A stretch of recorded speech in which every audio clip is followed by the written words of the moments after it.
మీ favourite hero? Mahesh Babu. So ఏ cinema నుంచి fan అయ్యారు? పోకిరి నుండి. సో ఎస్ఎస్ఎంబి గ్లిమ్స్ చూసారా? యా చూసాను. సో ఎలా అనిపించారు మహేష్ అన్న? చాలా బాగున్నారు, చాలా డిఫరెంట్ గా ఉన్నారు లుక్ అదంతా కూడా. మహేష్ గారిని చూస్తే ఎలా అనిపించింది? యా చాలా డిఫరెంట్ ఉన్నారు, చాలా ఈసారి కొంచెం ఎక్స్పెక్టేషన్స్ ఎక్కువ ఉన్నాయి అనమాట ఆ లుక్ తోని, ఆ వైబ్ అండ్ ఆల్. కొంతమంది ట్రోల్ చేస్తున్నారు మహేష్ అన్నని, ఏంటి అలా చేస్తున్నారు అని, దానికి మీరేం చెప్తారు?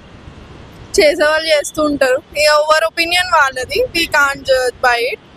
అండ్ మూవీని మూవీ లాగే చూడటం బెటర్, హీరోని హీరో లాగా చూడటమే బెటర్. మహేష్ బాబులో మీకు నచ్చే క్వాలిటీ ఏంటి personal? Quality in the sense is very, అంటే సింపుల్ అండ్ కామ్ గా ఉంటాడు, so I like that quality. అంటే మహేష్ బాబు గారు అంటే ఒక హీరోనే కాదు, రియల్ హీరో. చాలా మంది పిల్లలకు గుడ్ ఆపరేషన్ చేపిస్తున్నారు, దానిపై మీ అభిప్రాయం?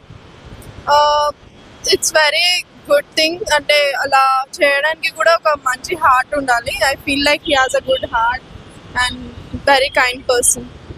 అంటే ఎస్ఎస్ఎంబి గ్లోబల్ సినిమా 120 కంట్రీలలో రిలీజ్ అవుతుంది, సో ఎలా అనిపిస్తుంది? I'm excited actually, really very waiting for. కానీ మహేష్ బాబు గారు గ్లోబల్ ని షేక్ చేస్తాడా? హోప్ఫుల్లీ. అంటే రాజమౌళి కాంబినేషన్ తో కాబట్టి I feel like it's gonna be a big hit. అంటే మహేష్ బాబు ఫ్యామిలీలో సితారా కూడా చాలా మంది హెల్ప్ చేస్తుంది, సో కొన్ని యాడ్స్ చేసి. సో ఏం చెప్తారు సితారా గురించి?